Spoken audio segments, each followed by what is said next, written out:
Donc, après 2 jours de congrès, ce premier congrès pour moi des pharmaciens à Bordeaux, qui a été très riche, hein, puisque 3 ateliers, l'un autour de la convention bien sûr, et des nouvelles missions du pharmacien, avec Nicolas Revel et Pierre-Jean Lancry, qui a été l'occasion pour Nicolas Revel d'exprimer une annonce importante, qui est la réforme des entretiens et des bilans partagés de médication, avec une annonce comme quoi le gouvernement va déposer un amendement pour permettre la mise en place de ces entretiens sous forme d'actes payés par honoraires directement aux pharmaciens en début d'année.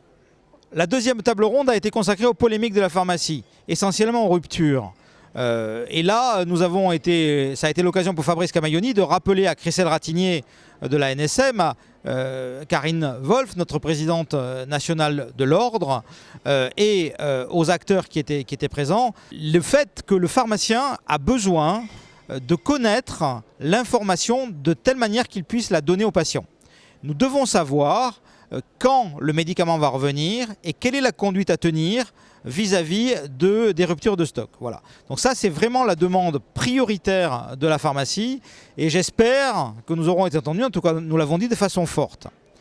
Nous avons également parlé des remboursements, des combats à venir, et je tiens à remercier ici Gérard Raymond, le président de France Asso Santé, qui a eu cette punchline qui va devenir célèbre: il faut déchirer l'article 66. L'article 66, on le rappelle pour les pharmaciens, c'est cette fameuse disposition qui risque de mettre en place un TFR généralisé pour les officines. Dans la troisième table ronde, nous étions entre nous. Il était question avec Pierre Bégril, notre président de l'ordre section A, avec Jérôme Parisi-Berbier de la section D, avec une représentante des préparateurs, avec le président de la NEF, de remettre en question la forme que prend l'équipe officinale, de la rénover, de voir comment on pouvait l'adapter pour qu'elle réponde au mieux aux nouvelles missions des pharmaciens. Je pense que le débat a été riche, qu'il y aura des évolutions à venir. Je suis véritablement content que les acteurs se parlent et j'ai l'impression d'une seule voix. Les combats à venir maintenant. Les combats à venir, ils sont doubles.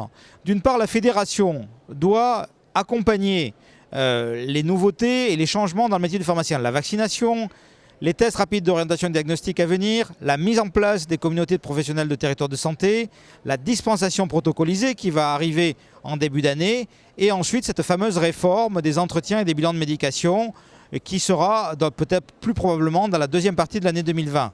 Donc beaucoup de travail pour la fédération sur ces thèmes qui sont des thèmes d'accompagnement des confrères vers ces nouvelles missions. Là, ce qui est fondamental et ce que nous allons faire maintenant, puisque le combat d'aujourd'hui il est sur l'économie de l'officine et nous avons le PLFSS en viseur, nous devons faire en sorte que nous arrêtions la dégradation économique de l'officine. Nous devons passer le message qui ne passe pas manifestement auprès des pouvoirs publics, que l'officine française souffre et qu'elle mérite un nouveau souffle conventionnel, une nouvelle forme de rémunération conventionnelle qui lui donne de l'espoir en l'avenir. Peut-être un dernier mot pour vous dire que nous avons beaucoup parlé dans ce congrès des évolutions pour tous. Toutes les pharmacies doivent pouvoir faire toutes les missions. Ça embarque une nécessaire prise en compte des difficultés des officines de proximité, notamment des plus petites d'entre elles, pour que tout le monde puisse offrir à ses patients les nouvelles missions. Voilà ce que je voulais vous dire.